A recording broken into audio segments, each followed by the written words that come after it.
Ladies and gentlemen, welcome to the Razer Gosu Cup, as brought to you by Razer and Gosu Gamers. I bring you Mover in the red trunks from Team Epsilon. He is playing Terran right now on the Xelnaga Caverns versus his opponent, the one and only Darkcell, aka Langley. Oh yes, he is from Team Quantic, and he is in the orange trunks and he is playing Zerg. Now, honestly, Darkcell really did outplay his opponent pretty badly in the previous game. Mover unable to expand, loses Sorry, I'm talking a little bit of Zerg here. For the Horde and Swarm, and oh god. I'm getting my games mixed up, it's terrible. Yes. Well, Mover is honestly not doing all that well up until this point, I've got to say. We had Darkcell just roll him over. He lost his expansion not once but twice. Inexplicably put down 4 missile turrets on his third when he hadn't scouted any kind of air of any description, which I am trying to figure that one out, honestly. I do understand the idea of actually having some anti-air defense just in case, but 4 missile turrets when you're not maxed out in terms of your army supply, that doesn't make a lot of sense. That's actually a waste of resources. So I'm not really sure why he did that. Maybe, you know, put 1 or 2 at the back, but there were no muters, there was no drops coming in whatsoever. And at that point, you've got to wonder what exactly Mover was really thinking. Those 400 minerals could have been spent on something much more useful. And of course, as it turned out, with no planetary fortress there, it was easy enough to clean that base up the first time around. Mover once again opening with the 2 barracks aggressive approach and the 15 hatchery, or indeed the 14 hatchery, I think. Was it 15 or 14? One of the two. Coming up for Darkcell. Doesn't really matter one way or the other at this point. And it's easily scouted by Darkcell. Xelnaga Caverns, perfect map for this. Shouldn't have any problems whatsoever. Those Marines should be easily pushed away, honestly. This is very defensible. There's no real problem here. Get a couple of queens out, just get the 2 queens to block the ramp, and dump down a spine crawler or 2, and you are good to go. Mover's going to go for it again, though, and see whether or not it actually works out for him this time, and I don't know. I'm not convinced by that. We will find out. Mover going for a scout somewhat later. He will, of course, see the hatchery coming down. He'll be well aware of what's coming from his opponent. I'm actually surprised to not see Mover try and transition out of this maybe a little bit earlier. Just seems like this early marine aggression doesn't make a huge amount of sense. The spine crawler will come down. If he was going for, say, some early bunker play, sure, but as it turns out, there's no way he can get it. Map control is firmly in the hands of Darkcell. If he pushed forward to try and get some bunkers down, it wouldn't really make a huge amount of difference. Is he going to go in with 5 Marines? He could, but he would have had to have gone in about now, because now is about the time when the Spine Crawler can come down. As you can clearly see, there's the drone transfer from Darkcell. Spine Crawler will come down. He does have the spawning pool, no problem whatsoever. He is well aware, and I do mean well aware of what's coming in, and there you go. No problems. Now, Mover's strategy, I have to say, is looking a bit immobile right now, which is not ideal. We're looking at double Spine Crawler coming down as well, and unless this was some kind of fake, I don't know what Mover's really trying to do. Is he going to go for that? He is. He's going to go for the 2 racks into the expansion again, which last time, it allowed him to secure the expansion, certainly. I just have to wonder if there are more efficient ways of doing that, especially if, say, he was able to get some tech out a bit earlier, maybe some Banshees, maybe some earlier Hellions, so he's able to actually do some damage to his opponent. The problem is that he puts himself in a position where Darkcell will be able to get ahead of him. Look at work supply count right now. And right now, at this stage, which is to be expected because of this early hatchery, Darkcell's a little bit behind, but he won't be for very much longer. Marines pushing their way in, and of course, they're not going to be able to do much unless they're able to get up the ramp. Here's the interception from the Queen. 1 Queen is not enough to deal with that. And it's a shame Mover didn't try and get up the ramp there. He could have actually done some damage. Admittedly, there are more Zerglings on the way, so it wouldn't have been a huge amount, but still, poking around there, doing very little whatsoever. Takes control of his opponent's Xelnaga watchtower, so nothing to really worry. Nothing to really worry about at all. As you can see, worker supply count pretty much equal, which actually means it's in favor of the Terran player. That's 20 drones to 23 SCVs. Thing is, that won't stay for much longer.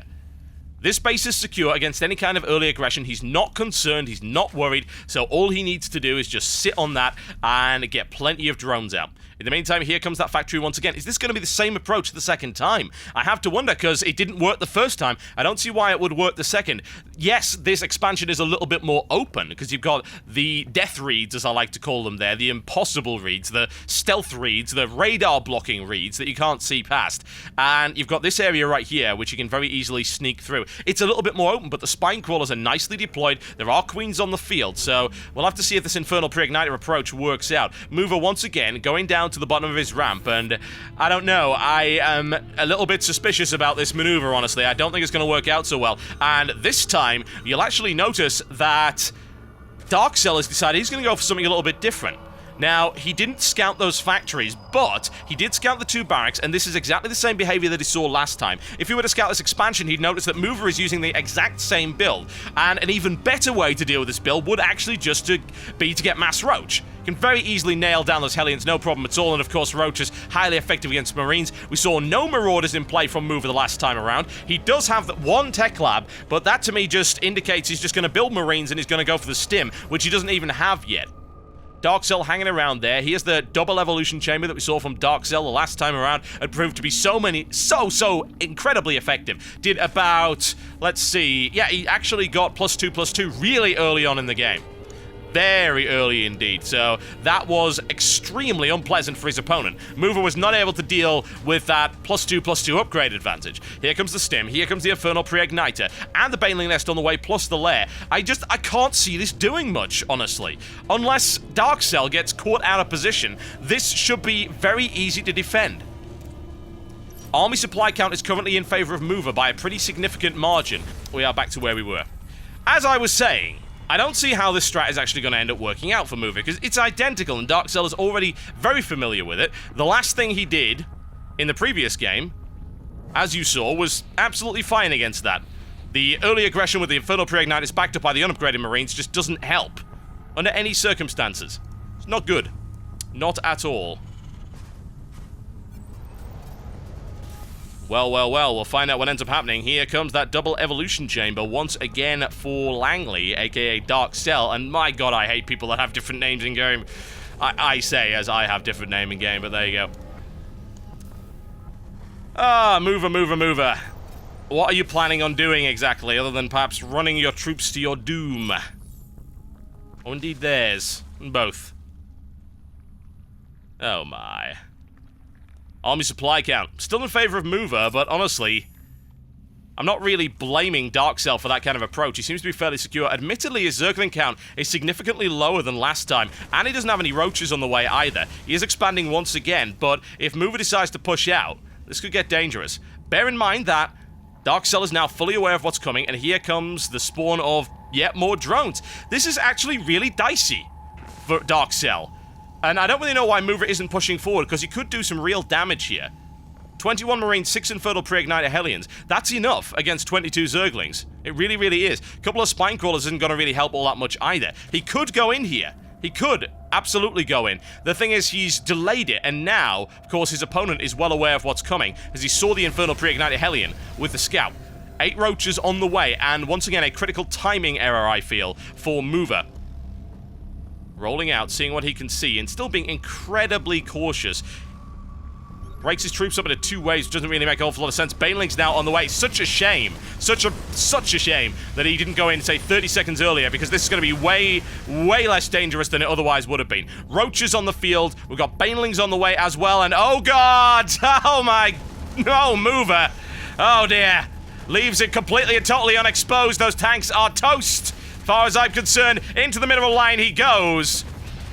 Mover forced to pull all of his forces back as much as possible. Here comes the Baneling detonation. He looks for it. He's able to get some reasonable damage. Mover. Oh no, not the corner. Mover, move. No. Oh dear, that wasn't good at all. Oh, ouch. 20 harvesters to 48 right now. Mover taking huge damage as he's very easily flanked and forgets about the one principle of Zelnaga Caverns. Block off the common knowledge hallway. It's right here. It's common knowledge. Everyone knows about it. Block it off with something. Supply depots, leaving that open, a critical error, and exploited, as you can very clearly see there by Darkcell.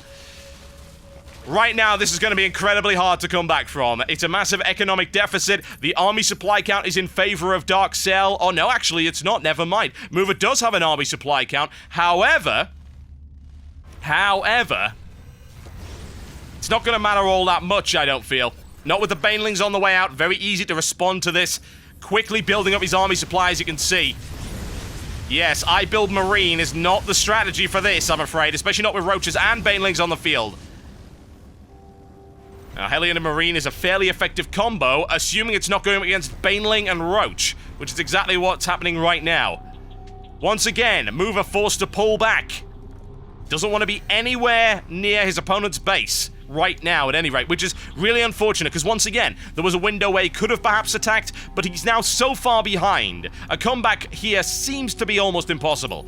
Army supply count is still slightly in favor of Mover, but it doesn't really matter, simply because the amount of economic damage that was done. You can just see it right there. Mover compensating an awful lot with Mules, a temporary solution. Zerglings, Roaches, and Banelings right now. Not as heavy on the upgrades as last time, I have to say, simply because he's throwing Roaches in there as well, so he needs to get +1 in terms of his range upgrade. He expands to his 3rd base. He looks for his 4th base on the gold. Now finally walling off with those supply depots, but you know that's not going to be enough at all right now. More siege tanks on the way. Oh, what a wonderful little circle of Zerglings we've got right here. Darkcell more than prepared for this kind of attack. In come the Roaches, a little bit of Hellion damage, picks off 2 for free. He can easily get away from that as well, and the creep spread is looking very, very good. Big mobility advantage on that creep right here for the Zerg player. Hellion's pushing forward and doing basically nothing, as you would expect. Here come the Zerglings, he looks for a surround. Is he able to get it? He's taking a lot of damage in the process, but there he goes! Banelings charge into the line, no siege tanks for you, I'm afraid. And as you can very clearly see, Mover's getting wiped out. And as far as I'm concerned, that should be a good game any moment. There you go. Oh, only a game. There you go. GG, ladies and gentlemen. And that entire series does go to Darkcell in a very convincing fashion. Mover being a little bit too predictable, duplicating his build from the first game, which did not work. And in this case, he was wiped out, annihilated, destroyed, made extinct. Yeah. It wasn't pleasant, folks.